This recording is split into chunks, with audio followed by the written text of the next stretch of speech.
Hey guys, Rob here with eBuyer Gaming. Today we're going to be taking a look at some of my favourite tech from Elgato, the Stream Deck Mini and the Stream Deck. So the Elgato Stream Deck is a customizable control pad for live streaming that includes 15 LCD keys for switching scenes, launching media and adjusting audio on the fly.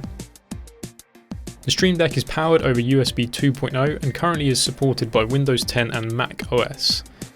There are also 3 different variants of this now available, including the Mini and the standard one that I've got here today, but they've also recently released the XL version which features 32 buttons.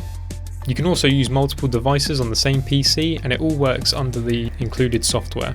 So I've been using the Stream Deck for about 6 months now at home and have found it to be one of the most useful and versatile gadgets for both streaming and gaming.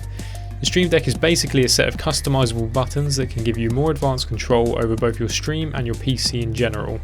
Each button can be individually configured to do a certain role and can be customized to look the way you want it.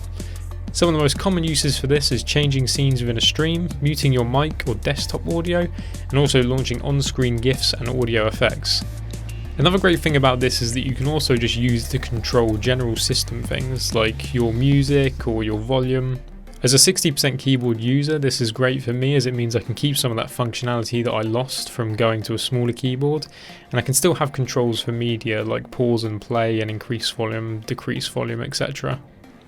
Through the Elgato software, you can configure the Stream Deck alongside a variety of apps including OBS, Streamlabs, Twitch, YouTube, Twitter, Spotify and many more.